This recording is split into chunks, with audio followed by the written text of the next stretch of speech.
Cool. So we're waiting for the number 100 to reach, and I think so. Now we have basically at least 105 participants. So I think we can begin. Right? Is that fine, Pal? Can we go live? Can we go on? Yes, please go ahead. So good afternoon to everyone from India, and good morning to all those who are from UK.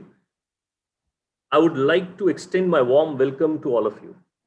Uh, to all those who kind of don't know, at some point, my name is Jay Thakkar, and I'm the co-founder and executive director of Design Innovation and Craft Resource Center, what we say as DICRC, which is a part of CRDF.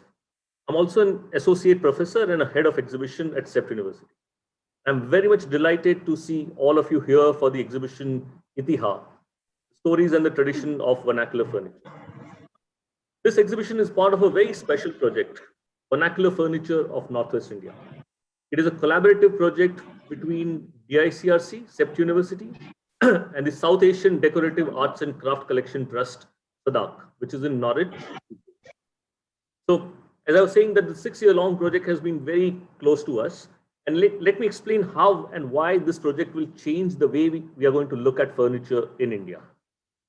So first of all, this is one of the biggest ever research project on vernacular furniture conducted in entire South Asia.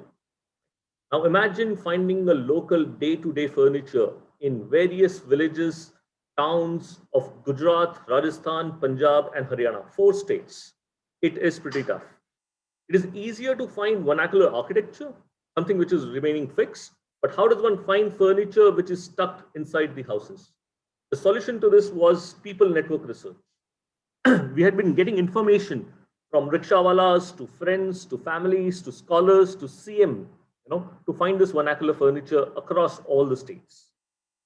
On the basis of the information and the data that we have collected from variety of sources, a detailed itinerary gets prepared, and our team goes from door to door, from village to village in all 4 states, trying to locate the furniture which is associated to day-to-day life and customs of local people and culture. The team must have traveled a distance around 70,000 kilometers. They would have visited around 450 villages and towns. This is one of the biggest primary research projects. We have mapped more than 10,000 vernacular furniture pieces in action across all 4 states. And all of this through primary field research. The second reason why this project is very important and is going to change the way people will look at furniture design is when one talks about furniture design, especially within India, there are mainly the English terminologies, isms, and the types which are defined, by the foreigners that appear in the existing research. It is the first time a whole set of typology and categories have been prepared based on the local languages along with the English terminology. All the furniture that we have identified have been categorized into nearly 167 different types and 5 broad categories. The third reason why this project is highly relevant to the entire field of craft, design, and heritage is a fantastic set of narratives that has been collected from the field. We have recorded vast amount of stories from the local sarpanch, nai, dadima, craftspeople, users, scholars, local guides, and people of various age groups. All of this are collated, into various formats, print and online publication, and all will be made public today. The fourth reason is the technical data which is presented in this research. There are more than 80 craft techniques that we have documented. Also, we have measured on around 125 pieces of furniture in detail, and it is the most exhaustive research and documentation on vernacular furniture in India. All the drawing portfolios, collections, everything will be available free of cost to everyone. Now, a little background, it has been 10 years that we started DICRC. And this is the 10th year. We started in 2010. It was with an empty vault and a halogen bulb that we started in. We have come a long, long way. At DICRC, we have always believed in sharing and using the research to advance the field of craft and design sector. For 10 years, we have worked with huge number of craftspeople, done variety of craft workshops, conducted educational programs within city, within villages, we've shared meals with locals, traveled and recorded incredible architecture, furniture, and crafts of India. They've created systematic toolkits to guide younger generation to work within the craft sector, developed various innovation systems to help craft sector deal with the current changes. They've produced the most exhaustive online craftspeople directory, like a fusion of Behance and LinkedIn, usually using the locally developed mobile mapping systems. We have developed curriculum materials and policy documents for the craft sector. We have mapped various elements of traditional architecture, generated a huge amount of craft design collaborative products, and much, much more. All that we have done in this last 10 years is documented thoroughly and have put down in variety of panels, reports, newsletters, book publications of various types. But over time, whenever we have worked with craftspeople, we have actually learned that the way they have shared their empirical and tacit knowledge with us, which is collected over generations, they never talked about copyrights or IPR at any point. And they've shared all of those knowledge with us. Hence, we decided a long time back that whenever and whatever we do and whatever we have done will be all put on the open source on the public platform. Therefore, everything that we have researched and produced over time, including this project, will be online for everyone to use. I would also like to use this platform to announce that it's now been 10 years and I'll be stepping down as an executive director from DICRC by the end of this month. This last 10 years have been a journey of learning and seeing the world from crafts and craftspeople's viewpoint. The time spent with craftspeople's, makers, research, my entire team, funders, local people have taught me humility beyond expression.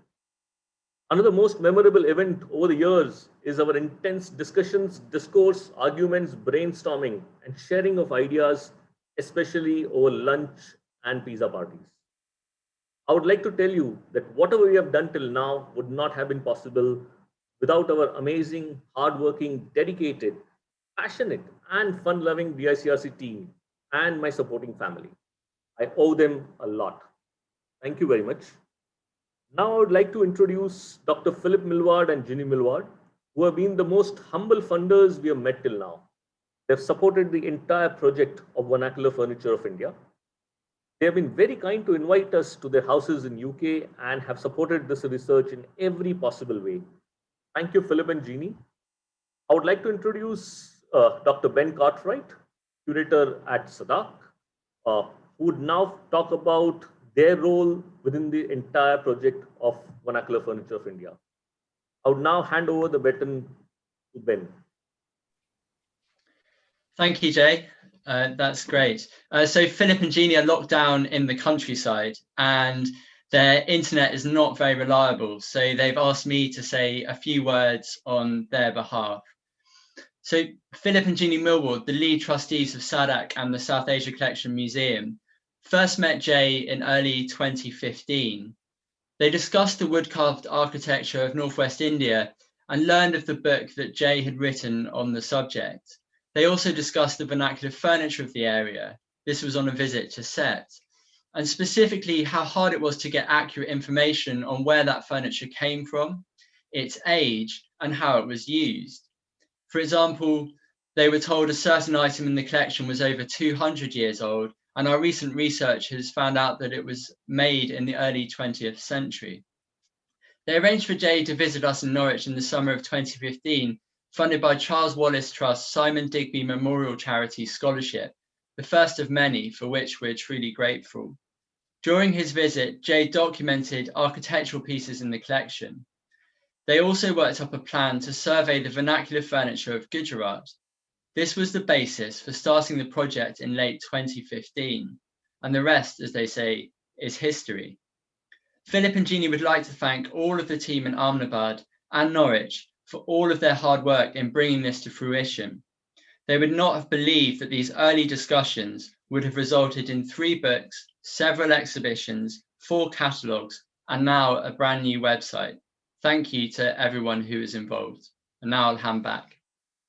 Thank you, Jay. Jay. Thank you, Ben, for that wonderful overview on what we've been doing the last 6 years. Today, before we begin the evening for the exhibition, I would like to share with you all a story, for which if you bear with me a minute, I'm going to turn on my screen. So Ben and Jev outlined the sort of overview of how we started the project, what we've been able to achieve. And Ben has also highlighted how there was a missing gap in the collection when we started out with the project. So what I'm going to share with you all today is a story about this collaboration between DICRC and SADAC, and about this research in Gujarat, Rajasthan, Punjab, and Haryana, which is just one case example of this wonderful journey of discovery that we've had during this entire search for the vernacular furniture of Northwest India. This story is about a chest in the South Asia collection in Norwich in UK. Back when we started the research, the label on this chest read as Banswara chest. We had no clue of what it was used for, where it came from, or any such information. The only clue that we had was the name Banswara in the label, which sort of led us to Banswara district, which is in southern Rajasthan, where we decided to go looking for this chest. Like Jay mentioned, one of the key ways we've addressed this project is by reaching out to our personal contacts, friends, to understand where we can find such furniture. And one such scenario, we reached out to a student at CEPT University, Dharmesh, who told us that his uncles in Khadagda district in Dungarpur, again in the southern part of Rajasthan, perhaps owned a chest like this. They came from a family of traditional Suthars. So there we were, heading out from Ahmedabad to Khadagda to meet Dharmesh's uncles. And thus began our quest for what we call the Banswara chest back in the day. So this is Mr. Jagdish Suthar, one of Dharmesh's uncles. He met us at the town square, walked us through the town, through temple squares, and took us to his home. Sat on a jhula in his house, he explained to us how his grandfather had made these wonderful pieces of vernacular furniture over the years, which now had been passed on as heirloom to his 3 sons. So after a cup of chai at his house, he took us to the basement of his elder brother's house, where we recorded the first Banswara chest as part of this research. Here, he stood and told us that this is called a Majju, a cabinet which is unique to the region of Wagad in Rajasthan. We learned that a Majju is a cabinet that was used as a safe chest. The interesting part of this type of cabinet is that no 2 Majju were ever made similar. Each Majju was designed using a set of sequential joinery mechanisms to be able to open it.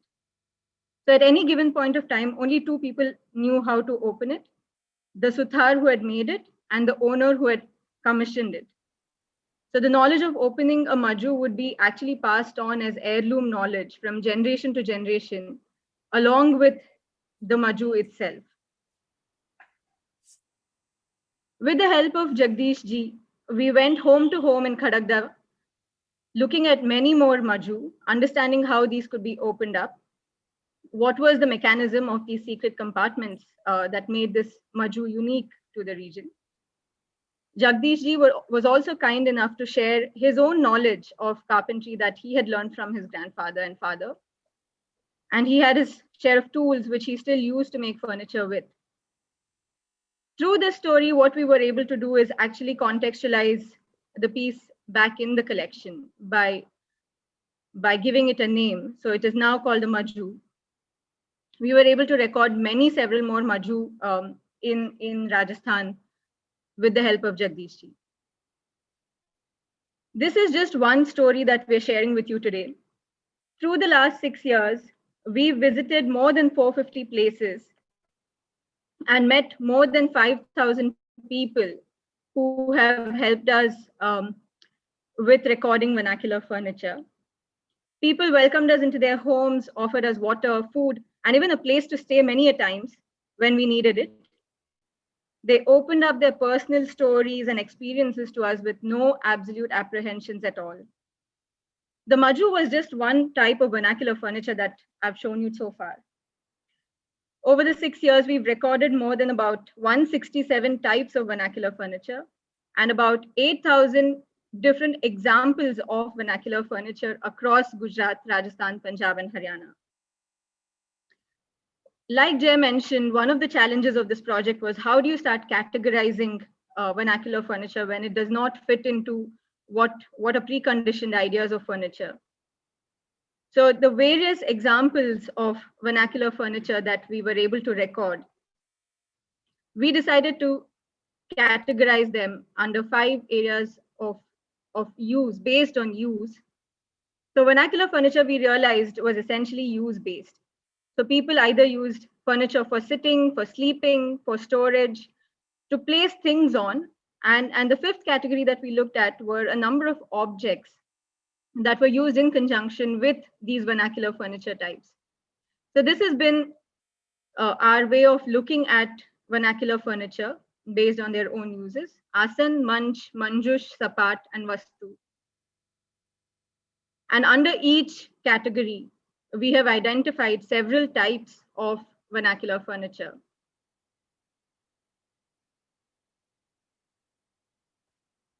Over the last 6 years, we also met with over 100 craftspeople. We identified more than about 40 types of crafts. We learned how to make them. We learned about the tools that were used to make. We learned about where these materials come from. Using this knowledge that these wonderful craftspeople shared with us, that they had learned over generations, we were able to make a number of detailed measure drawings, which we can proudly say is the first ever comprehensive data of measure drawings produced for vernacular furniture.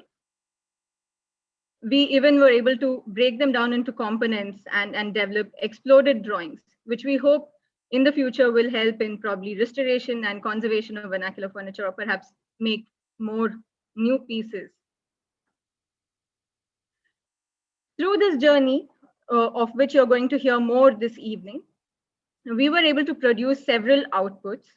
The first of the outputs was the book on the vernacular furniture of Gujarat called Sahaj, which was published back in 2018. And that was the precedent for all forthcoming publications that we will soon be launching today. So as part of the project, we've produced a number of outputs, both in terms of print outputs and digital outputs. One of the crucial outputs are these books, which contain a thorough presentation of the variety of furniture types, associated stories of crafts and people who make and use them, and detailed measure drawings. So this evening, apart from Sahaj that we've spoken about, which was co-authored by Mitruja, Jay, Samrud, and Ben, we're going to be launching several more publications. And we're pleased to present to you today Anaikya, the second book in the series, which is about the vernacular furniture of Rajasthan. The book has been co-authored along with myself by Dr. Ben Cartwright and by Samrud Dixit. Anaikya means diversity, and this book celebrates the diversity of vernacular furniture of Rajasthan. And in doing so, it celebrates different communities, environments, faiths, customs, and lifestyles.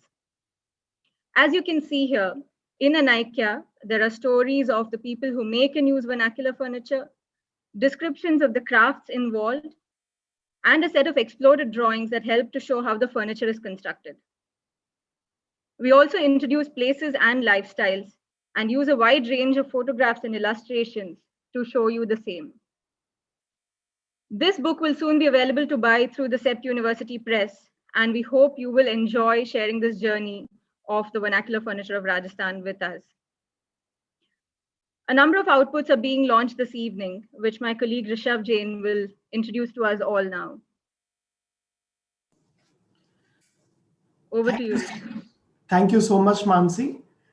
It is with great pleasure that we would like to announce the launch of key outcomes of the project. Let me begin with sharing something about the catalogs of vernacular furniture. As mentioned by Jay and Mansi, in search of vernacular furniture, while all of us surveyed across regions of each state, we mapped a huge number of furniture and objects, from a humble machi in Gujarat to a robust maju in Rajasthan, from a highly ornate sandook in Punjab to a functional palang in Haryana. A wide array of vernacular furniture and objects have adorned the built landscape across the Northwest India for centuries. All of these and many more of such furniture and objects were methodically organized, categorized, and discussed in detail in order to be presented in a catalog format. These catalogs are an outcome of extensive fieldwork, research, and documentation that's carried out across Northwest India. The first in this series, the Catalog of Vernacular Furniture Gujarat, is co-authored by Mitruja Bains, Jay Thakkar, Samruddha Dikshit, and Ben Cartwright and Mansi Rao. It features over 400 pieces from nearly 1,200 examples of vernacular furniture and objects from Gujarat. Catalog of Vernacular Furniture Rajasthan is co-authored by Mansi S. Rao, Samruddha Dikshit, Ben Cartwright, and it features over 500 pieces from nearly 1,519 examples of vernacular furniture and objects we mapped out from Rajasthan. The third, Catalog of Vernacular Furniture Punjab, is co-authored by Rishabh Jain, Mansi Rao, Ben Cartwright, and Abhishek Ruikar, which features over 450 pieces from nearly 2,782 vernacular furniture and objects from Punjab. The Catalog of Vernacular Furniture Haryana is co-authored by Mansi Rao, Rishabh Jain, Ben Cartwright, and Radha Devpura, and features over 470 pieces from nearly 2,205 examples of vernacular furniture and objects from Haryana. Here is a small snippet of what the catalogs look like. The catalog has been divided over 5 sections, which are based on the typologies that we have looked at, and presents all the examples from each state. We're also happy to announce the launch of our drawing portfolios. Each drawing portfolio is a collection of technical drawings of vernacular furniture pieces. There are 4 volumes of drawing portfolios, one from each respective state. From all the 4 states, a total of 125 furniture from the furniture typology was selected, and 744 drawings are produced in detail, which contains both the 2D and 3D drawings, including plan, section elevations, isometric, and exploded views. Here is a small snippet of the drawing portfolios.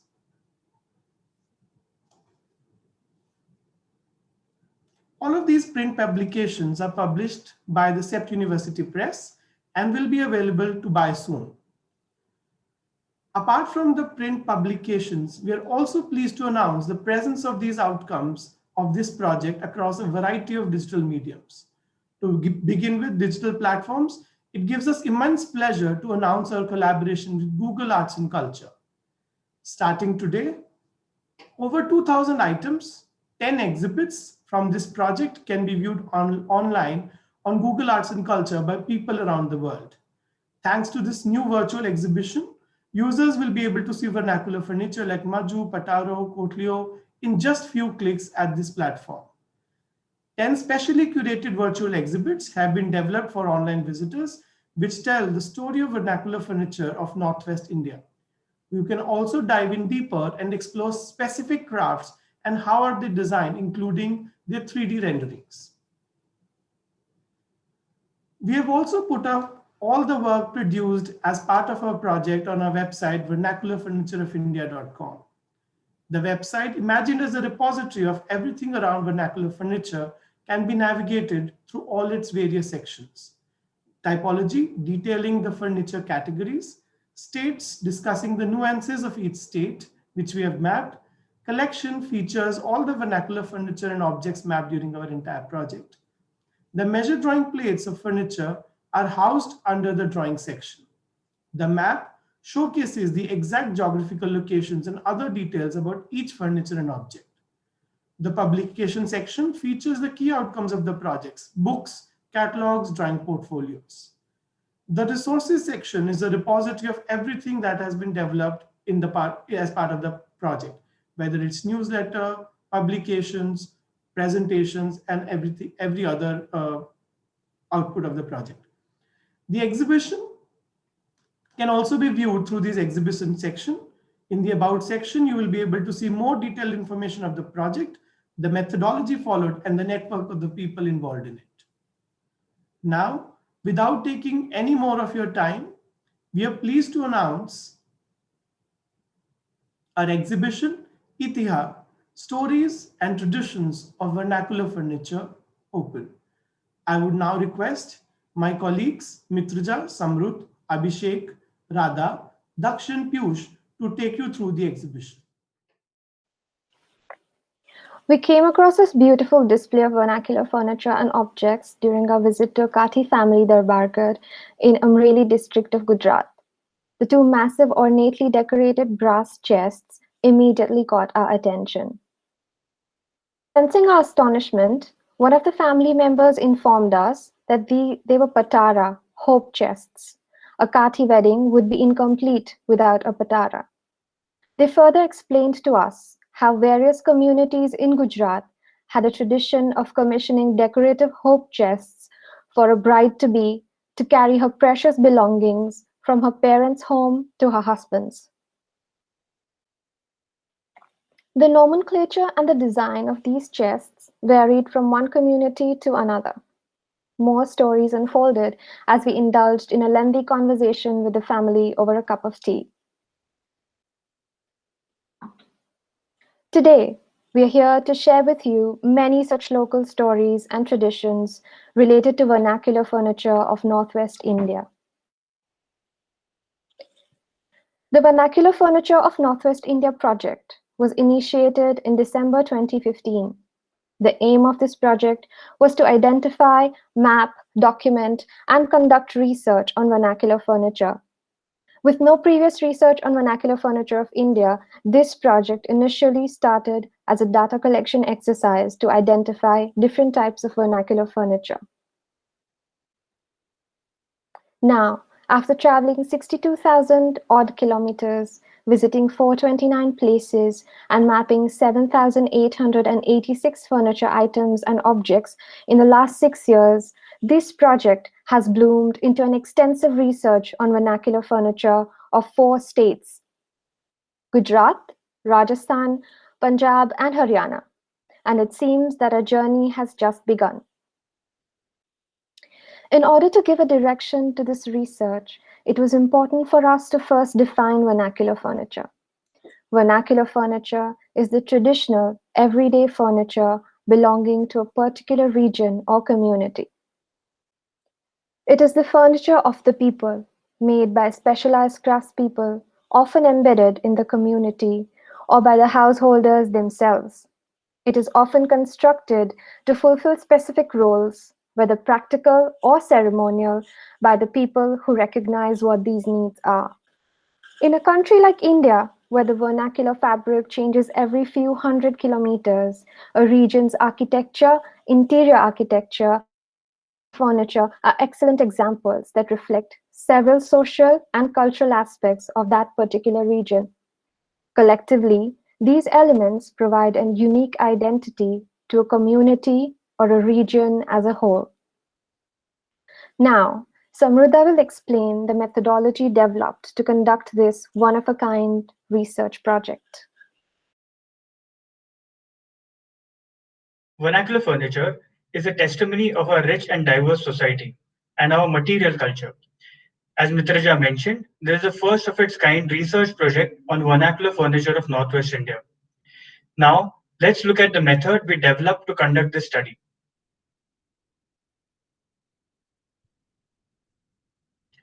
The research methodology of this project comprises 4 significant steps: identifying and locating vernacular furniture, recording stories, analyzing the crafts, and using the collection. The pursuit of identifying and locating vernacular furniture started with building a network. Our colleagues, friends, relatives, and even local universities, institutions, and conservation studios were the primary contacts. We eventually were directed to people who have or know more about the furniture. The biggest achievement of this method was to be able to establish personal connections with over 5,000 people across these regions. One of our goals was to record the stories and narratives associated with the furniture pieces of the people who made them and used them. The mapping process used a unique combination of photographic surveys, interviews, and a form-based inventory. DICRC also developed an in situ mapping application based on real-time visual mapping called RTVM. It included a geospatial tool to record the location of the furniture on a digital map. The second focus of the research project was to study the craft and design of the identified furniture. During the fieldwork, the team interacted with various craftspeople who continued to make the vernacular furniture across Gujarat, Rajasthan, Punjab, and Haryana.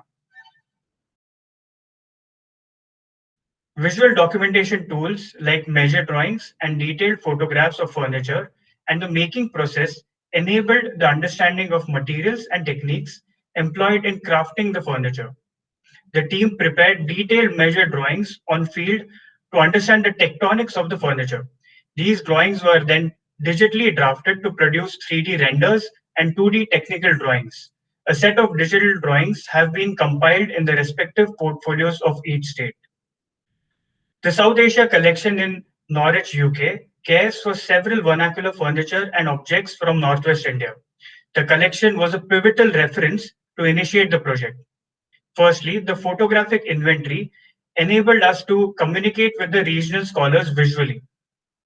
Our interaction and access to on-field furniture was often limited, as people used them.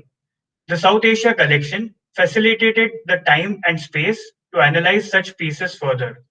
One example would be of the Maju of Rajasthan. Used as a safe box, people who owned them were apprehensive to reveal how it would be opened.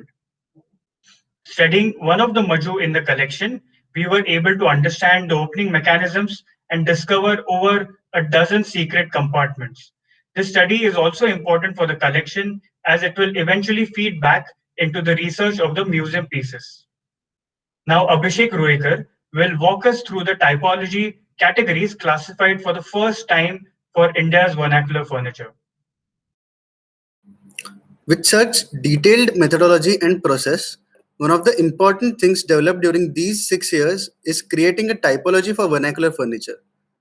In the past 6 years, 167 typologies of vernacular furniture were identified, which were classified by usage into 5 categories: Asan, Manch, Manjush, Sapat, and Vastu. All kinds of seating furniture have been classified under Asan. Manch includes sleeping furniture. A range of storage furniture, including inbuilt options like wall niches and cabinets, are included under Manjush. Various surfaces are used to place objects upon, to write on, or are used in ceremonial contexts. Sapat is a term used to denote any such horizontal surface. Everyday objects such as caskets, hooks, lamps, shrines, hand mills, and so on that have been an integral component of domestic lifestyles are featured under the Vastu category. Maps were produced indicating the furniture recorded in all the 4 states: Gujarat, Rajasthan, Punjab, and Haryana, according to the furniture typology. Let me take you all through the typology wall. While developing the typologies, a conscious decision was made to retain the local names of the furniture. Let us have a look at a few examples from each category. This is one of the most rudimentary vernacular furniture found in each and every household of Gujarat. It is used as a seat for various purposes, like performing day-to-day chores or during ceremonial occasions. A cradle in Rajasthan is known as Ghodiyu or Palna. Recorded in one of the residences in Jalore district, this Ghodiyu was an heirloom which had been passed on 3 generations. A cabinet with storage space inside is known as a sanduk in Punjab. It is used to store mattresses, clothes, and valuables. This sanduk was recorded in Mahta village in Batinda. Embossed ceramic tiles were encased in the front panels of the sanduk, and the name of the carpenter and the village he belonged to was painted on the front panel. Chauki, a low surface, is used for ceremonial purposes during festivals and weddings in Haryana. This particular chauki was found in Nangli Paraspur village of Haryana. It was donated to the village temple by a family in memory of an elderly member after his death. Ghantiane thalo is used by women to grind flour. A woman sits on the patlo while using the Ghantiane thalo. In Gujarat, the thalo is either made from wood or mud. Now, Radha will explain the other aspects of the research, that is, recording stories. Another crucial component of this research was to record voices of the people on the field sharing their stories. In Gujarati, there is a proverb, Bar game boli badlaye. In the Haryana, same proverb goes like, Baran ko se badle vani, char ko se pani. Both these proverbs convey that the local dialect changes after every 12 villages, and so does the tradition and culture of people and place. This part of the exhibition focuses on the stories across the 4 states about vernacular furniture in relation to regions, landscapes, food, and people. There are furniture and objects across the Northwest region that are crafted by women. In Barmer, we met Tari Devi and her family. With a sparkle in her eyes, she happily showed us Kotlio. Kotlio is a larder used in the Marwar region of Rajasthan for storing cooked food and dairy products. She said that in earlier times, the woman was expected to craft her own kitchen after marriage. Kotlio was a part of kitchen space. She further added, in earlier times, it was not necessary that the bride was given everything in dowry. Few things like chulho, beel, kotlio required to run the house were made by us under supervision of our mother-in-law.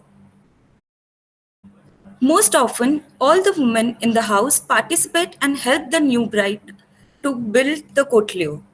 The story Women in Crafting talks about how vernacular furniture like ladders, granaries, shelves, and hearths are crafted by women using an admixture of mud husk and hay.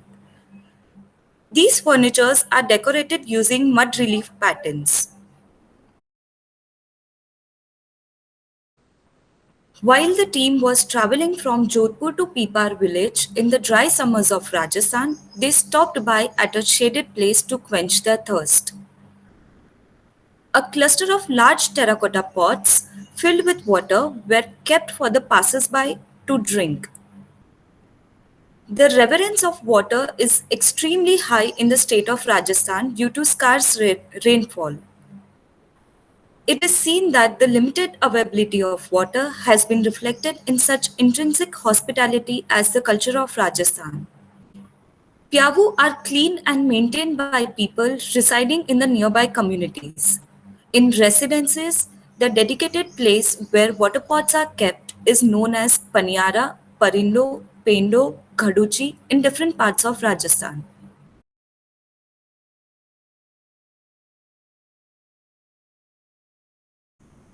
The most commonly used water pitcher storage is Ghaduchi, which is a trestle-like structure with chamfered edges.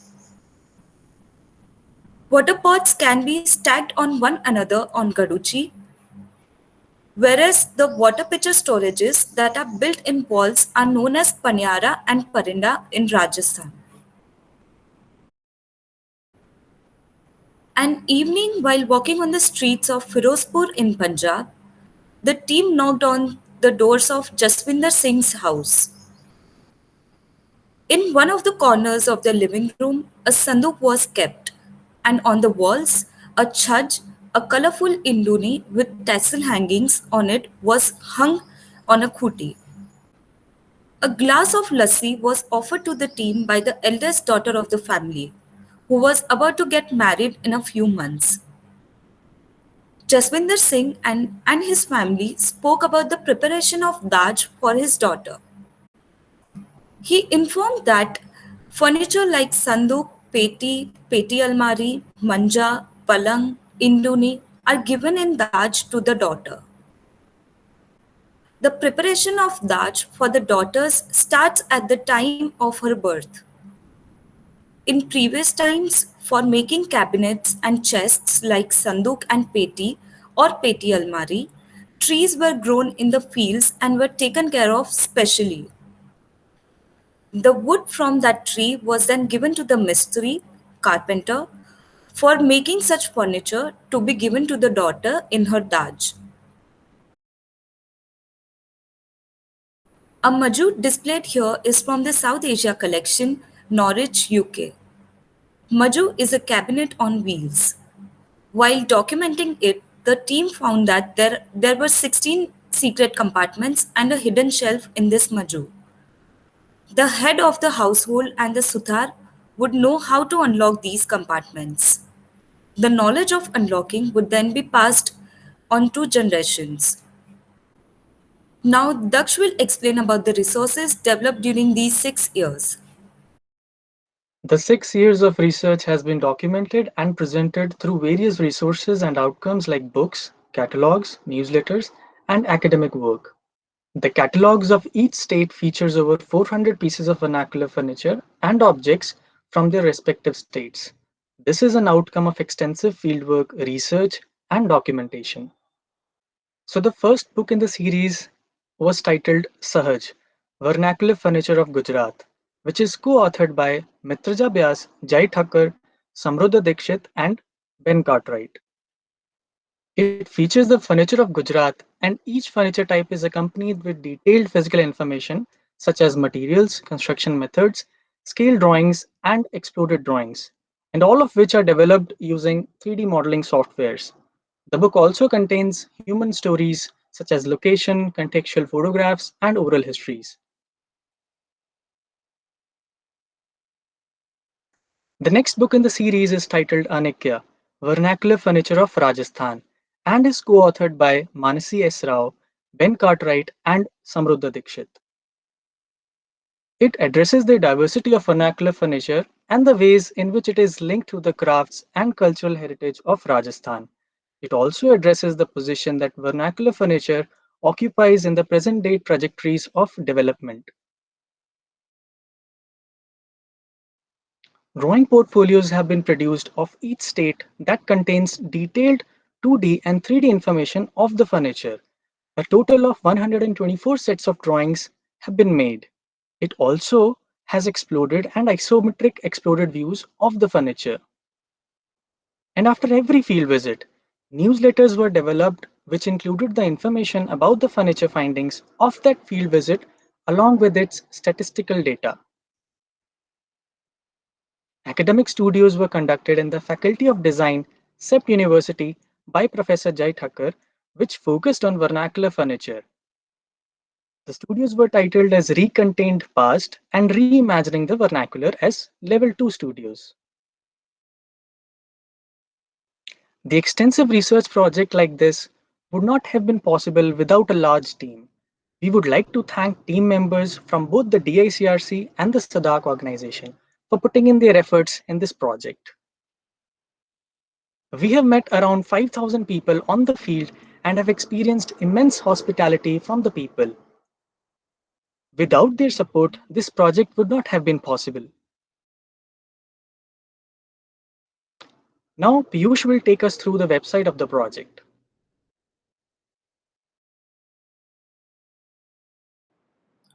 One of the intention of this project has been to make the research available for everyone to access and use. Working toward this, we have created and launched the website, Vernacular Furniture of India, that showcased all the research carried out during the last 6 years and for the research to be done in the future.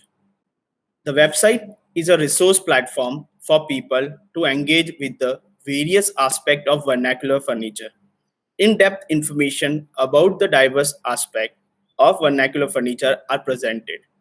In the About section, we can find information about the vernacular furniture, the project, and the various people and organizations involved. Information about the cultural aspect and places visited can be found in the state section. The typology section highlights the various types of vernacular furniture. One can locate over 6,000 furniture pieces on a digital map. More information about it can be seen in the collection section. There are various resources available for download in the publications and resource section. The virtual exhibition and other previous exhibitions are also available to engage with through the website. We hope that this research and the website become a platform that will take the study of vernacular furniture to more places and greater horizons. Thank you. Thank you for that walkthrough. I hope you've all gotten a glimpse into the life of this project. You've heard the stories from the field and discovered the various types of vernacular furniture of Northwest India. This evening, we also have a small panel discussion with Dr. Jyotindra Jain, Dr. Reema Ahuja, Dr. Ben Cartwright, and Mitrija Baid. The intention of this panel discussion is to discuss some of the recurring and important themes that this project has brought to light. I would like to briefly introduce our panelists, though Dr. Jyotindra Jain and Dr. Reema Ahuja, our panelists, Ben and Mitrija, don't really need an introduction now, but I will still put out a small brief. Dr. Jyotindra Jain is perhaps the country's best known cultural historian and museologist. Among his various accolades, he was the director of the National Crafts Museum. He has been the member secretary of IGNCA. He's authored various books on crafts and material culture of India, particularly Northwest India. He has chaired a number of positions at various academic institutions, both in India and abroad. And we're pleased to have him with us today. Welcome, Dr. Jain. Dr. Reema Ahuja is the director at the Maharaja Savai Mansingh Museum at the City Palace in Jaipur. Dr. Ahuja is an archaeologist, historian, and writer. She is managing trustee at the Jaipur Virasat Foundation and vice president at ICOMOS India. She herself has also authored a number of books on the history of Rajasthan. Dr. Jyotindra Jain and Dr. Reema Ahuja have also been very kind enough to write us forewords for the books that we have written so far. Jyotindra ji has provided the foreword for Sahaj, and Reema ji has now provided a foreword for Anekya, and we're ever grateful to them for this. Dr. Ben Cartwright is the collection curator at the South Asia Collection in Norwich. He has been one of the principal researchers on this project, and his interests are in the understanding of crafts and material culture of South Asia, particularly India. Ben, it is a pleasure to have you here and to have worked with you on this project. Mitrija Baid is a craft researcher based in Australia. She is a principal researcher on this project and also one of the team members who set out the foundations for this project with the research contribution to the Gujarat phase. She has been an integral part of the DICRC team and a wonderful colleague to work with. A warm welcome to all of you on this panel. Like I said, I think the intention has been to situate this project within larger discourses, apart from just looking at this as a documentation of vernacular furniture.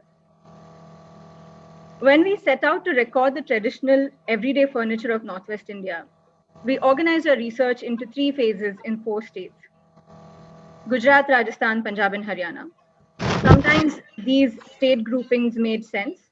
Some furniture pieces seemed to be special to particular states, suggesting a statewide identity. In Rajasthan, this might be the forms of water pitcher storage. In Gujarat, this was the jhula or the swing. But very often, items of furniture and how they were used was more local, belonging to particular communities. Sometimes these communities spanned borders. We want to start by inviting Jyotindra ji to talk about the relationship between furniture, culture, and community, some of which span the different local borders in Northwest India. Jyotindra ji, may I please invite you to please share your thoughts on this? Yeah, can you hear me? Yes, here. Yeah, yeah. You had begun your question, which you sent to me about state-wise kind of state-wise configurations and defining within that configuration. And then you had also told us about the limitations of that. Now, we all know, and I don't have to ponder over it too much, but to say that state is a administrative and political kind of configuration, within that culture doesn't remain contained. So culture and state, a cultural geography and state, they are two different things. So state-wise, maybe for practical purposes, we might go by Gujarat, Rajasthan, etc. But I think there is another overlaid cultural configuration, which I think is exceedingly important. And in this very limited time, I shall try and give you some examples. More important or more workable would be some kind of axis of region and community. So in a given region, certain motifs or certain furniture type would function, geographical region. But the communities are also confined more or less to that region. That's one. But also let's not forget that the best of Majus and best of some of the wood carvings and all from Gujarat, Rajasthan, etc. come from cattle herders and camel herders, and they are migrating communities, and they migrate from place to place. And then, so for example, I have followed, say, Kutchi migrating communities. They go up to Sindh, and when I went to Pakistan, I went to Sindh, and I couldn't believe my eyes that it wasn't at all different from some of the villages around Barmer and Jaisalmer, or it wasn't at all different from Kutch. But more to tell you that certain motifs and furniture type expands to much wider regions, and where we may not be able to trace actual migration. But take, for example, wood carvings of Gujarat. Now we are talking of Majus and many other things. There are cabinets and Majus, and even that small thing called dhoka in Gujarat, by which you wash clothes, cloth beater, so to say. You will be amazed that I have seen, both in terms of motifs and object typology, that these objects spread right from, let us say, Kutch, Barmer, Sindh, Baluchistan, Nuristan in Afghanistan. I have seen exactly like Gujarati Paniara with water pitcher, and in Nuristan I have exactly that. And then when I was traveling in Turkmenistan, please pay attention to what I'm saying. Turkmenistan and Azerbaijan, quite up to Volga region, you will find certain object type prevailing. So my point is that we should keep this in mind. I know that it can't be all done together, but even in two lines when we explain this, I think it would be very important to know that that these larger cultural configurations once upon a time, and migrations and movements and all, that have played a very, very major role, both in terms of motifs, designs, etc., as well as object type and thing. Another thing that I would like to draw attention to is that I have seen in all the photographs that you have shown, and I wonder why nobody is mentioning this, is that in Kutch, among Kathis, for example, particularly in Kathis in Saurashtra and Kathiawar, and then also in Barmer, Jaisalmer area, but right up to Azerbaijan and Turkmenistan, I find that the household objects, the objects of daily use, the lota, the ghada, all the objects, these are displayed in the house. Now, this is of particular interest to me, in the sense that when we talk today, and in today's world, there is so much discussion about the validity of the institution of museum, and how museums isolate objects. They believe in masterpiece culture, and then so it's a kind of curiosity cabinet which arose in the colonial period, and objects were isolated, they were plundered, they were taken, they were isolated, they were shown in museums, And today there's a big controversy about this all over the world with regard to museum as an institution and its ethics. Leave aside that ethics aside for a while. What I want to say is that we are isolating objects, because museum has that habit of doing it. And then we get into masterpiece culture. So the best Majus. Now come on, there is a whole range of objects, coming from a certain economic group, coming from a certain aesthetic and craft related group. So I feel that, of course, I can talk about all the objects type, but you have done extraordinary work. So I don't want to waste time on talking about the objects and each object and its story or thing. You have done very good work on that. What I'm saying is that migrant communities, for example, what do they have vis-a-vis the settled? Kathis are settled, but Kathis came into Saurashtra migrating from somewhere in the northeast. Some of the Rajput groups came to Gujarat, also migrating from elsewhere. Now, what did they bring? In the migrating days, they were a kind of tent living they had. But later on, they settled down. So their costume, their way of living, their furniture, everything underwent a change. And therefore, I would like to say, look at a Kathi house. Just take, this is my last, I hope I have not overshot my time, but take Kathi house. I can take many other, but we don't have time. Now, in the ceiling, you have an embroidered ceiling cloth. You have a back wall, what they call pachit. There you have embroidered, large embroidery or printed, block printed. It's called pachit party. You have an entrance door, you have a toran on that. You have a window, you have a smaller toran called tarparia, and etc. on the floor. So what I'm trying to say is that the entire architecture of Kathi house is parallelly rebuilt in soft material. Is it a memory from their tenting days, or what is it? We have to think about it. But it's interesting to see that the whole thing is soft material architecture parallelly and that reminds me also Claude Lévi-Strauss. You must have heard the name of very famous French anthropologist. When he traveled in 1930s to India and he came by train and road and things, amazing observation he made that when he came and saw Islamic architecture from Iran, Turkey, etc., right of and then entered India. And he made a fantastic observation that when he came to Delhi, the architecture, stone architecture that he saw, he felt that it reminded that it was him, that it was translation of soft material tenting days. So even though it was in stone, but the frills, the jalis, things like that, and he felt that it wasn't so stone structural, stone-wise structural as it was. It left a kind of memory, or it brought in a memory of soft material architecture. Similarly, objects and things like that. So since we don't have that much time, I would not go much into detail of this, but I think we have to, particularly the display is very, very important. They live with that display in their houses, all of them, So this is a kind of pre-colonial predecessor of museum. I don't like the word museum because it wasn't meant to be a museum, but it was meant, after all, it was displayed. So it was a display of wealth, it was a display of, and then putting things together, and it was their own, and it was used. So there was a more unity of objects in that, rather than you find objects when they are when you see in a museum. So when an isolated museum objects are kept in a cabinet, I'm sure one object telling another object at night when the museum is closed, he says, the object says, I am not what I am.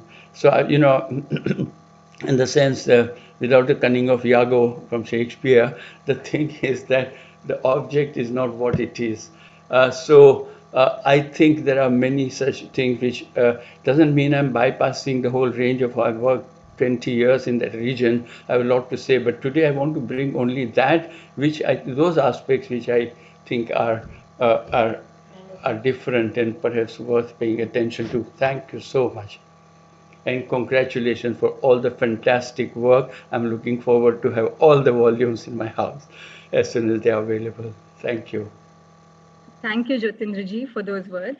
And I think you raise a very important point when you spoke of the idea of migration and communities. And that's one of the things we've realized during the research, that to look at furniture and to look at where they come from or how people relate to furniture, we had to rely on the idea of cultural regions and not go by administrative boundaries as our reference. And what we also realized when we looked at the idea of cultural regions is the idea of language that relates so strongly to furniture.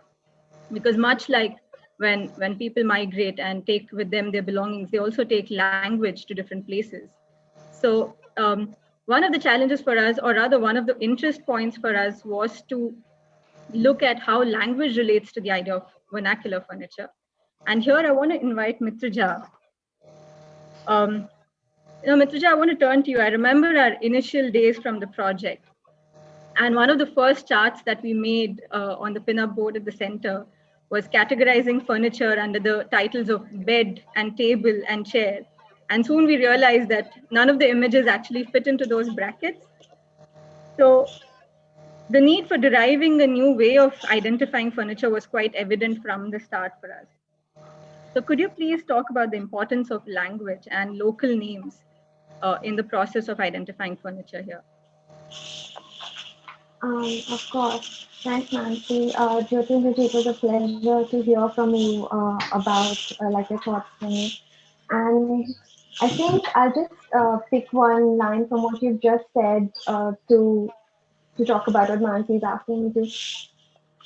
And that is, the object is not what it is. So I think when we started this research, we had very limited information, and we had some images, and we had an image of this furniture item, and we were told that it's a damatio. And then we went for the field visit. We visited a couple of warehouses before someone corrected us and said that, look, this is not a damatio, this is a majus.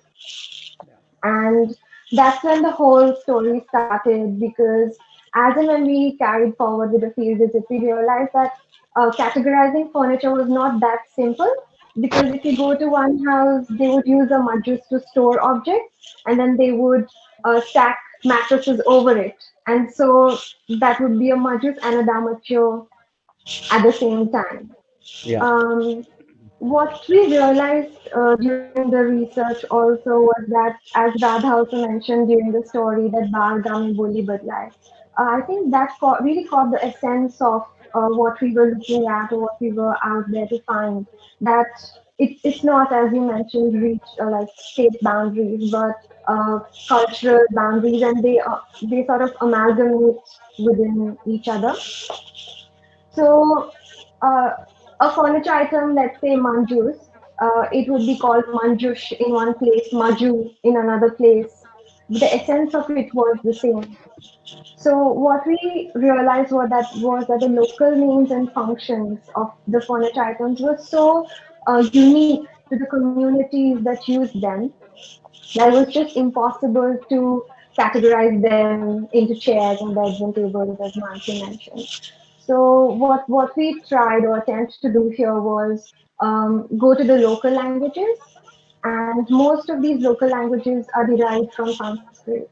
And we chose to name our categories as Asan, Manch, Manjush, Sapat, and Vastu, so that we could do justice to all these different dialects and fit them all in one category, and sort of formalize this whole organic use of furniture across the regions into one study.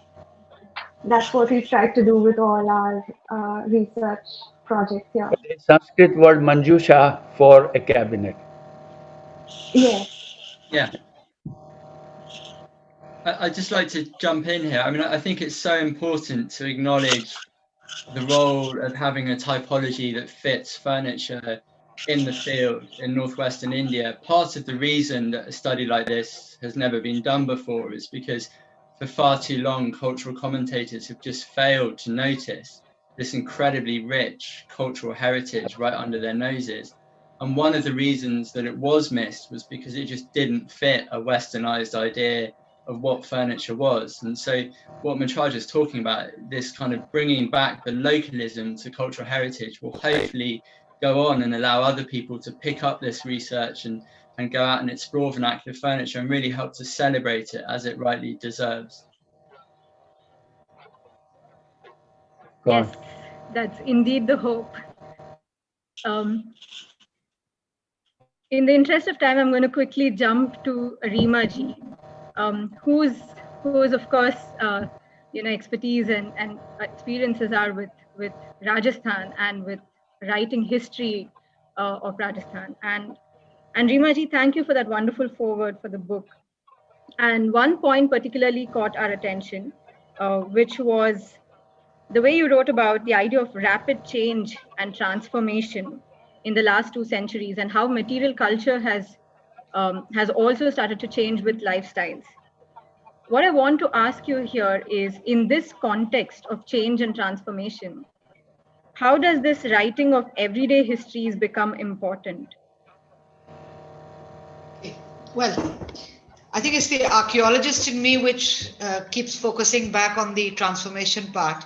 And before I do come on to everyday histories, I must say it's always a pleasure to listen to Dr. Jyotindra Jain. And on top of that, to have had the excellent presentations we've had today. It's been a treat so far. And this kind of goes back to the whole thing of moments, moods. They get lost. They last for a while. And that is the same with objects, with monuments. And everyday objects are kind of less romantic. They're less spectacular, so to say, and they get left out of narratives.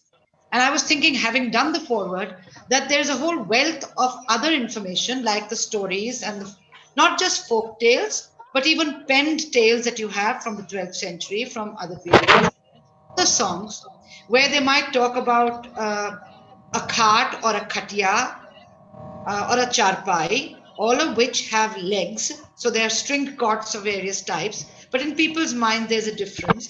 Or they will say something like, they spread out a floor cloth, and it could be a jajam, which would have a certain cultural connotation, or a Basak, which could have a different connotation. So we get glimpses of so many aspects of this. There are greetings, everyday greetings, there are foods. Then you also see in the everyday, you see the introduction of new items, new objects. So the painted Havelis of Shekhawati, which are also showing the arrival of the aeroplane or the arrival of a train, but they're also showing what they're using at that time. So that transformation is often there. I remember that Rani Lakshmi Kumari Chundawat, who became a major narrator of a lot of old things. And she said to me, do you know the difference between the terms Naukar and Chakar? Now, whether it is any of the Northwest Indian languages, most of the languages connected with a Sanskrit type of base could have a variant in which you will say Naukar Chakar ya Naukari Chakar. You've done that.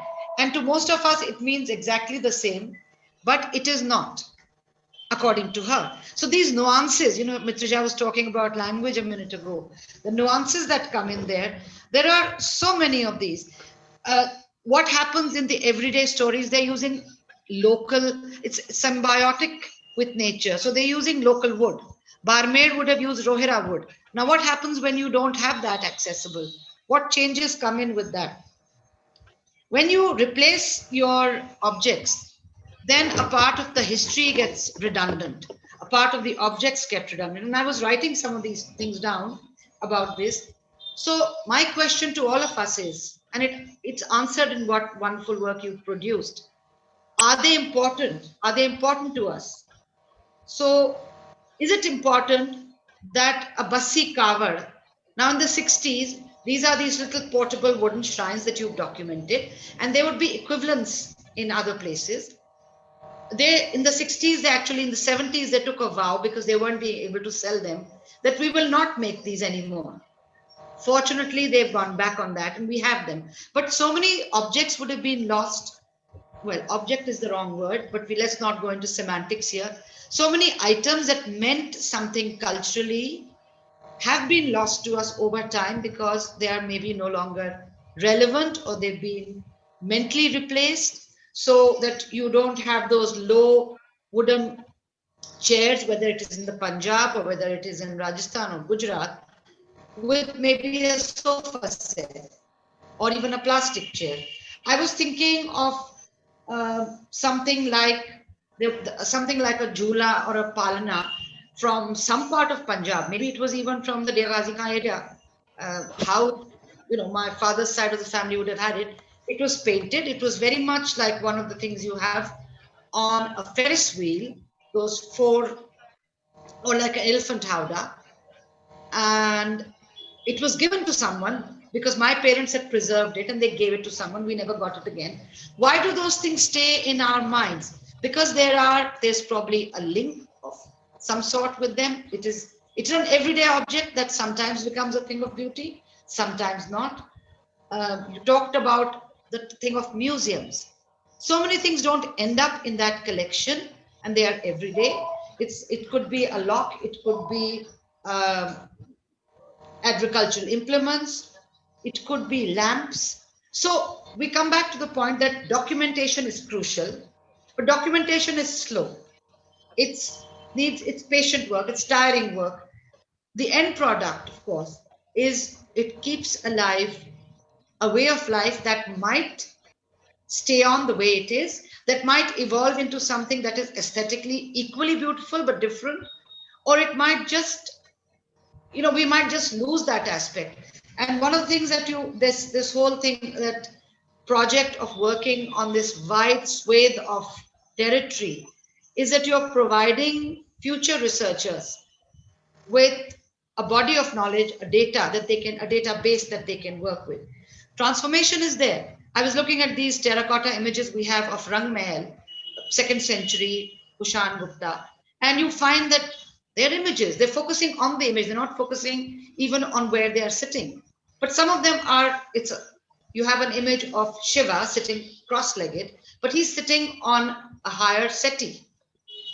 And Parvati is sitting with her legs in a way which, we know that there were Greek influences on the Rang Mahal objects, but that is there. But along with it, other objects. There's one which, it could be a crude drawing from the 20th century, 21st century, of someone drawing a village woman in a scarf, in a headscarf and a skirt. That's what it looks like. And somebody's holding a stick. Now, those are everyday objects that actually meant life to the people who lived. They are not just objects. There's not just an object. A bead is not something that is in a museum. It was worn by a real person.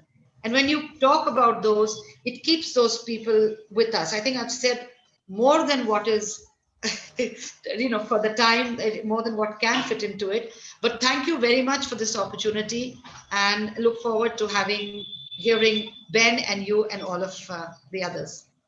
And congratulations once again. Thank you. Thank you so much, Reema-ji. I think those are very, very interesting points. I do want to pick up on one before I move on to asking Ben his question. You mentioned about the Shiva Parvati imagery and the kind of furniture used in that. And one of the fascinating things that we've discovered during this project, and I think for all of us has been a huge learning, is about how you see representations of vernacular furniture types in 13th, 14th century miniature paintings. And the same types are still being produced in Jodhpur today for people to use. And that sort of anomaly almost that coexists with this idea of change and transformation is something that goes against norms of understood knowledge. So I think for us, that's been a very fascinating thought. And if I can just take a cheat moment and say, yes, they are being reproduced for a reason. So it is also what gets left behind and what gets carried on, and when you give validation to something, when a tourist does, it'll keep some part of our culture alive. When you people do the work you're doing, you're going beyond that scope. So that's why I'm really appreciative of all the work your team has done, both at the ICRC and SADC. Thank you so much. I think that's a huge compliment for all of us, and we'll take it very graciously. I do want to go back. Ben, you have a number of vernacular furniture pieces at the South Asia collection where this whole story began. And you also have several paintings that represent vernacular furniture pieces from various artists, of course. And I want to ask, from the perspective of working with the museum collection, and I think we've spoken quite a bit about museums in the last few minutes. Could you please shed some light on the importance of this kind of research for museum collections and for this kind of collaborations? Why are they important for present-day museums? Thank you, Mansi, and thank you to everyone on the panel. It's lovely to be here and meet you all virtually and to listen to your thoughts as well. I was thinking a lot about this question, and I think my answer really touches on lots of things that have been mentioned already. So forgive me if I'm treading on anybody's toes. But I think in many ways the idea behind this project perhaps began in a museum gallery in Norwich. And the problem that we had at the South Asia collection was that although we have an incredible collection of vernacular furniture and also other objects, Rima, I should say, locks and agricultural implements and all sorts of things, but we have this collection of furniture from Northwest India, but it was so difficult to find reliable information about it. So I've written in the books that the nature of our museum records when we started this project, that for example, in the Maju that's been mentioned from Vigad in Rajasthan, which really is just such an incredibly elaborate teak cabinet with all of these intricate hidden compartments in it, so it could function like a safe box. In our museum records, it was just labeled as Banswara chest. We had no dates, no location, and no craft story for it. So that when we set out on this project, one of the key aims was just to gather basic data. But it soon became really apparent that there was a much greater project that needed to be carried out. What brings this furniture to life are the stories of the people who make and use it. So for me, it's about what is it that we're putting on display? I don't think it's enough to just put on a display of objects simply because they're beautiful. What this project has reaffirmed for me is the importance of stories. What museums need to do is to celebrate the lives embodied in the objects that they care for. These are the cultural legacies that we have to preserve. So would I recommend other museums to embark on a collaborative research like this on their collections? Yes, absolutely. Not only do you learn about how pieces were made and used, you learn about how the people who made and used them thought about these objects. What did they value about them? Why did they choose to decorate them like they did? It has allowed us to include a diverse range of voices in the records for these furniture pieces. After all, I think that's what the books, the exhibitions, the catalogues, and the website celebrate. They celebrate community and diversity. And one of the important aspects about vernacular furniture is that it contributes to our understanding of both of these. For example, Rajasthan is known as the land of kings. And while palace museums were hugely important to our work in the state, where we studied elaborate silver-clad thrones and cradles, and even throne chairs that told us about how Rajput kings stood up to Raj-era governments, a study of vernacular furniture in Rajasthan foregrounds so many other lifestyles and stories. It adds the vernacular history, the history of the everyday. It shows the true diversity of life in the state beyond the palace gates. Crucial to our learning was coming to an understanding of the story of craft as told by the makers themselves. As has been alluded to, craft's not static. Tastes change, materials change. We've been lucky enough to meet with all sorts of makers, from wood to mud to grass. And not only have we learned a lot about craft in workshops, the roles of potters, carpenters, wood turners, and the weavers of sarkanda grass, for example, we've also learned a lot about daily craft. The makers at home who might build granaries or larders and decorate them themselves alongside the other tasks of daily life. And of course, the museum collection itself was able to add a lot to the study. It gave us the starting point in terms of furniture pieces we might search for, and it also helped us to think about the past in instances where there were items in the collection that we could no longer locate in the field, such as highly ornate tobacco dance or tobacco holders. and it helped us to investigate craft processes. Sometimes it was not possible to conduct a full survey of a particular type of furniture in the field. So, for example, cabinets storing valuables, people understandably weren't always very happy to open them to us. So when we had objects in the collection that we could compare them to, that allowed us to study how these objects were made. And I think it's worth thinking about, like Rima mentioned, the sorts of furniture pieces that don't make it into museums. Many vernacular furniture pieces are made at home from materials close to hand, from mud, from dung, from hay, from bamboo. These include granaries, larders, and all sorts of inbuilt niches and cabinets. These objects don't make it into museum collections, so we need to be aware there is a much larger story to tell. And finally, I want to think about this project as a collaboration.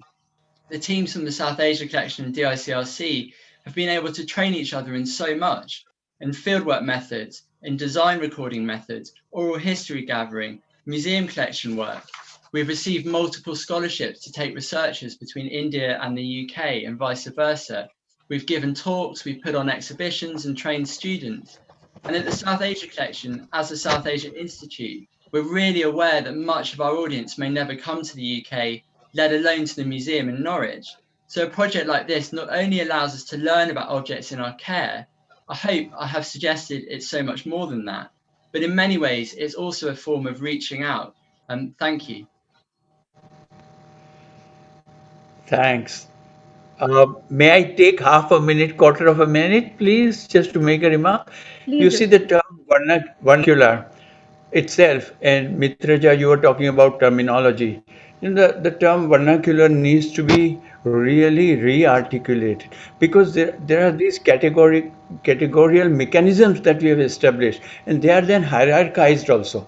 So say vernacular is a linguistic term, refers to dialects. So language, superior, dialect, inferior. So like that, then museum comes in. Museum has also this habit of hierarchizing: classical, high market, vernacular, low market, price, and then cultural value also gets hierarchized. So I want to say that when we have to use these terms at the moment, but I think each time with some kind of caution and some kind of explanation that this hierarchization is not meant when we use the existing term, and eventually we should articulate a little more this term. Thank you so much. Thank you so much, Jyotindraji. And I think your words remind me of something that you told us when we visited you early during the research. You said culture is not an island. And I hope we all continue to evolve and grow and learn new things as we go along. And I think that has been our journey through this project. We have learned, we have evolved the project, we've evolved our methods, and we hope to do the same without thinking that this is something that is a constant that has to be preserved. So with that, I do want to say that this research is intended as a platform, almost like a trampoline, if I could use the word, for future research by academics, by people who make and use these furniture pieces and everyone. And one of the intentions has been to keep the ideas, the language, everything in such a simple manner that it is accessible to a wide variety of audience across. And we really hope that this research will fuel other research projects globally on similar lines. Thank you for being such a wonderful panel. Thank you for all the support that all of you have offered on this project. And if we did ask the audience if they had any questions, but I don't see any in the chat box.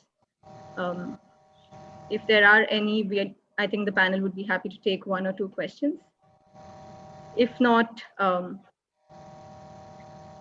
would like to invite Jay to have some closing comments and give out a note of thanks for the evening.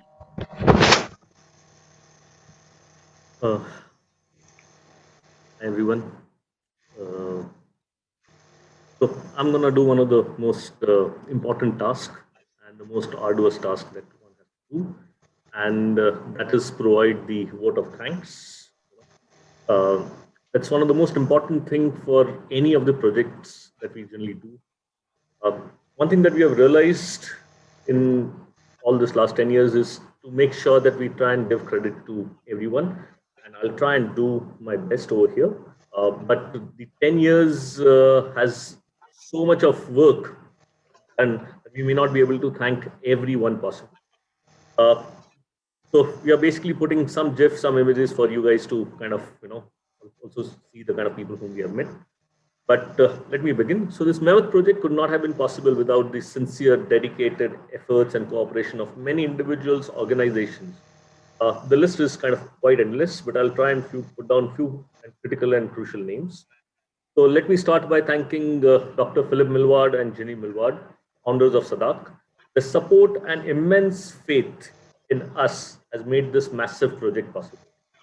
But before I kind of move to also thanking some of the individuals, I would like to thank Charles Wallace India Trust and Simon Digby Trust to support our research, travel to UK for this project. This was possible due to the encouragement by Richard Alford and Sheila Ghosh. Our research, especially in Rajasthan, was possible due to the access granted to a team to the rich collection of Udaipur City Palace, Shri Arvind Singh Mewar, Maharana of Mewar Charitable Foundation, has been very kind and supportive to give us access to it, as well as a note of appreciation for our research. I would like to start by thanking some of the important principal researchers who were the driving force, who were the core behind this. And one of the special person is Mansi Rao. Mansi has been one of the most vigorous researchers that we have seen over a period of time. She has been the driving force behind this task. From the minor details to the entire overview of this project was handled by her. Chitraja Vyas laid the whole foundation project, in the sense of interdisciplinary research methodology, a categorization structure, and she was the first one on the Gujarat phase to begin, and to formulate a kind of a direction for all of us. Ben Cartwright's contribution is invaluable in terms of research and also providing the data from SADAC collection, but most importantly, bringing a very fresh perspective to ways of seeing the vernacular furniture. Rishabh Jain was one of the key researchers, for our project, but especially for the Punjab phase. But a significant contribution to this project is twofold. First is the visual design language, from books to catalogs to posters. All graphic work was largely visualized by him. And second, and the most important one, was the pizza parties that kept the morale high for the team. Savrad Dikshit for joining us from the first phase, and he helped us set the methods for the field work. He's one of the most luckiest one to travel to so many states. Now the other researchers who traveled to so many places and collected the data and are the ground force for us, people who basically are the backbone to this project on this, are Abhishek Ruikar, Radha Devpura, and Daksh Dev. They've traveled to so many states, so many places, and sometimes we kind of envy them, they are able to travel to all these places. With such a vast amount of data, we needed someone who helped us develop the structure to handle it. And it was done by our IT and the GIS expert, Piyush Shah, and Piyush would always find some or the other shortcuts to make things possible. We also had an excellent assistant during our project's completion stage by Bhargav Pariyar, Isha Bodwala, and Kirtan Shah. We would particularly like to thank Hannah Bentley. She has been an enormous support for helping us with the collection at the South Asia Collection UK and proofreading all our written materials. I would like to thank our esteemed panelists who graced us with their presence and shared valuable knowledge with us. Thank you, Dr. Jyotinder Jain and Dr. Rima Pooja, and Mitra Jabais and Ben. And thank you, Mansi, for holding the chair. I would also like to take this opportunity to thank our co-founder of DICRC, Professor Krishna Shastri, and our advisor, Professor Kirit Patel, for the constant support for all our work throughout all these years. We are also very excited to have all our data on Google Arts and Culture, and this would not have been possible without the support of Aruna Rao for the entire process. All our books, catalogs have been published by CEPT University Press. This was possible due to the faith and support from Tridip Surhad. The books and the catalogs are printed by Navjivan Press. Due to the technical knowledge and humble nature of Apurva Ashar, the process of printing was made highly pleasurable. And it is actually a delight to see all of them come to life. Now, suppose I start putting the name of all the researchers, curators, graphic assistants, interns, illustrators, photographers, IT staff, students, volunteers, administrative staff, and support team of DICRC and SADAC who helped us with this project over the past 6 years. Now, in that case, we may need another couple of days for this entire event to go on. So it won't be possible to name all of them. So please accept my apologies to all those whose name have not been spoken. But I would sincerely like to thank all those who have contributed to the project in some or the other way.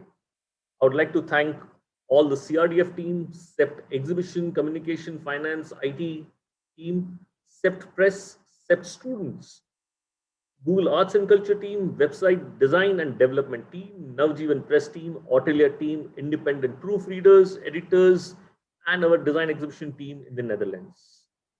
Lastly, I would like to thank all those local people whom we met in villages, towns, and cities of 4 states who have shared their time, knowledge, stories, and incredible meals with us. Thank you very much. I would like to just take a minute. Jay, I think from the DICRC team and everyone here, we really want to thank you for being our pillar of strength and support. Without you, none of this would have been possible. Without the knowledge that you have passed on to us so generously, none of us would be here. So a big thank you to you from all of us. And thank you, everyone. We really hope you've enjoyed the evening with us. Please do watch out for more updates from DICRC and SADAC teams. The books will be out soon. The website will be up. The virtual exhibition is available to engage with. Please do go out and discover the wealth of knowledge that we've all been able to gather, and we're eager to share with all of you. Thank you. I think we can take a moment and actually unmute and clap.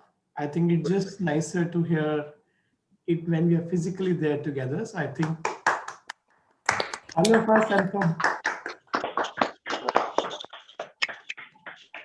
Amazing work, amazing work.